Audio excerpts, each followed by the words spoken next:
അനിതയ്ക്ക് baking ഒരു ഹരമായിരുന്നു. ഒരു ദിവസം അവൾ അത്യന്തമനോഹരമായൊരു ചോക്ലേറ്റ് കേക്ക് ഉണ്ടാക്കി. അലങ്കാരങ്ങളോടെ, നിറയെ സ്നേഹത്തോടെ. കേക്ക് നോക്കിക്കൊണ്ടവൾ സ്വയം പറഞ്ഞു, ഇത് ഇൻസ്റ്റാഗ്രാമിൽ പോസ്റ്റ് ചെയ്താൽ എത്ര ഗംഭീരമാകും. മറ്റുള്ളവർ കാണുമ്പോൾ ഓർഡറുകൾ കിട്ടും. എനിക്കെന്റെ ബേക്കിംഗ് ബിസിനസ് തുടങ്ങാം. അവൾ ഫോണെടുത്ത് കേക്ക് പല കോണുകളിൽ നിന്ന് ഫോട്ടോ എടുത്തു.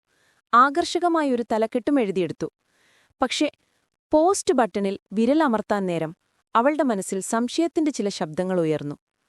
ആരെങ്കിലും മോശമായി കമന്റ് ചെയ്താൽ എന്തു ചെയ്യും? നെഗറ്റീവ് അഭിപ്രായങ്ങൾ വന്നാലോ? ഒരൊറ്റ ഓർഡർ പോലും കിട്ടിയില്ലെങ്കിലോ? അവളുടെ വിരൽ പിൻവാങ്ങി. അവൾ ഫോൺ വെച്ചു. ഇനി കുറച്ചുകൂടി ആലോചിച്ച് തീരുമാനിക്കാം. അവൾ സ്വയം സമാധാനിപ്പിച്ചു. ദിവസങ്ങൾ കടന്നുപോയി. ആ മനോഹരമായ കേക്ക് ഫ്രിഡ്ജിൽ വെച്ചുണങ്ങി ക്രമേണ ഇല്ലാതായി. എന്നാൽ അവളുടെ ബേക്കിംഗ് സ്വപ്നവും അതുപോലെ തന്നെ ഭയം കാരണം തണുത്തുറഞ്ഞ നിലയിൽ തന്നെ തുടർന്നു. അവൾ പോസ്റ്റ് ചെയ്തില്ല. അവൾ ആലോചിച്ചുകൊണ്ടിരുന്നപ്പോൾ തന്നെ ആ നല്ല വസ്ത്രം അവളിൽ നിന്ന് അകന്നുപോയിരുന്നു. നമ്മുടെ ഒട്ടുമിക്ക സ്വപ്നങ്ങളും നഷ്ടപ്പെടുന്നത് തുടങ്ങാനുള്ള പേടി കാരണമാണ്.